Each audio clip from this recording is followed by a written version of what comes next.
Sunscreen வந்து ரொம்ப important. Indian skin இல்லை, ஆல் கைண்ட் ஆஃப் ஸ்கின்ஸ்க்கு வந்துட்டு சன் ப்ரொடெக்ஷன் வந்து இப்போ தேவை. ஏன்னா இப்போ வந்து ஃபேஸில் இருக்கிற ஹேர்ஸ் எல்லாம் வந்துட்டு நமக்குள்ளே வந்து சீரம் பெனிட்ரேட் ஆகணும் அப்படின்னு சொல்லி ரிமூவ் பண்ணிடுறோம். ஸோ அப்போ டைரெக்டாக வந்து சன்லைட் வந்து ஃபேஸில் தான் படும். ஸோ அதனால் சன்ஸ்க்ரீன் வந்து ரொம்ப மஸ்ட்டு. சன்ஸ்க்ரீன் நாட் ஓன்லி அவுட்டோரில் மட்டும்தான் சன்ஸ்க்ரீன் யூஸ் பண்ணணும் அப்படின்னு கிடையாது, இன்டோர்லேயும் சன்ஸ்க்ரீன் ரொம்ப மஸ்ட்டு.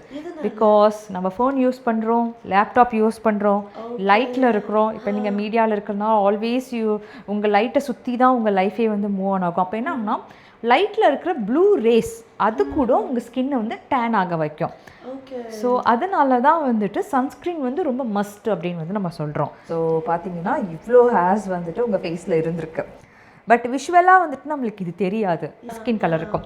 நாட் ஒன்லி உமன், மென்ஸுக்குமே பார்த்தீங்கன்னா நிறையா வந்துட்டு டேன் இருக்கும், டிஃப்ரெண்ட் டைப்ஸ் ஆஃப் டேன்ஸ் இருக்கும் பாடியிலே. ஸோ அந்த மாதிரி இருக்கிறவங்களுக்குலாம் வந்து என்ன பண்ணுவோன்னா டேரெக்டாக வந்து பீல் அப்ளை பண்ணால் அவங்க ஸ்கின்குள்ளே வந்துட்டு அது இறங்காது, முடியிலே இருந்துடும். இப்போ உமன்ஸ்னால் பார்த்தீங்கன்னா ரொம்ப தின்னாக இருக்கும் ஹேர்ஸ், பட் மேலுக்கு ரொம்ப திக்காக இருக்கும். ஸோ அப்போ என்ன பண்ணுவோன்னா ஹேர்ஸ் ரிமூவ் பண்ணுவோம்.